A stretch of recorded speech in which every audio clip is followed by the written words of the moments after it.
Hi friends, कसे आहात? मजेतच असाल? मी पण मजेतच आहे. चला तर मग आज आपण साधी सिंपल पण चटपटीत अशी भेंडीची भाजी बनवणार आहोत. कशी बनवायची ते बघूया चला.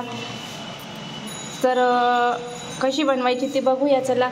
आणि त्याच्या आधी जर तुम्ही चॅनलला सबस्क्राईब केलं नसेल तर सबस्क्राईब करा.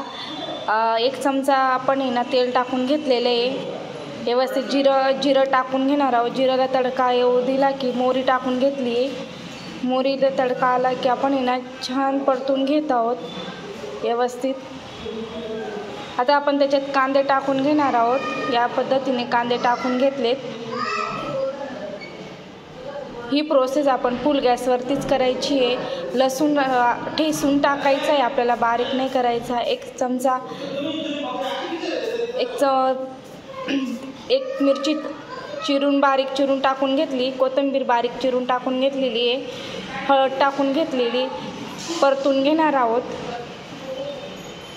छान कांदा वगैरे व्यवस्थित परतून झालेला आहे. त्याच्यात आता आपण आहे ना जी भेंडी रेग्युलरच आपण जशी गोल गोल भेंडी कापतो ना तशीच भेंडी कापून घेणार आहोत. आणि व्यवस्थित आता आपण मिक्स करून घेणार आहोत. ही भेंडी आपल्याला फुल गॅसवरती कमीत कमी 3 मिनिटं फ्राय करायची आहे. आणि मीठ टाकून झाकण ठेवून दिलेले आहे. बघू शकतात आपल्या भेंडीचा कलर पण चेंज झालेला आहे. कांदे व्यवस्थित शिजलेले आहेत. व्यवस्थित परतून झालेले आहेत. चिकटपणा पण कमी झालेला आहे. आता आपण मसाले घेतलेत. लाल तिखट घेतलेला आहे. मॅगी मसाला घेतलेला आहे. गरम मसाला घेतला आहे. थोडा काळं तिखट घेतलेलं आहे. आता आपण ही सर्व मिक्स करून घेणार आहोत. खूप असे चटपटीत खूप छान न खाणारे सुद्धा खातात. आता परत आपण 2 मिनटं परतून घेतलं. झाकण ठेवून देणार आहोत 2 मिनटासाठी. बघू शकता आता आपण भाजी कशी झाली बघूया.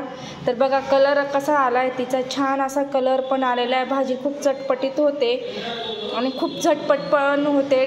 लहान मुलांच्या टिफिनसाठी तर खूपच छान आहे आणि झटपट होणारी आहे. वेगळी चविष्ट 30 मिरचीची भेंडी खाण्यापेक्षा अशी नवीन भेंडी करून बघा.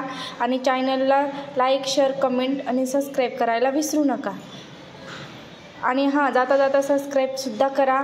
आणि माझ्या रेसिपी आवडता का तेही सांगा कमेंटमध्ये. धन्यवाद.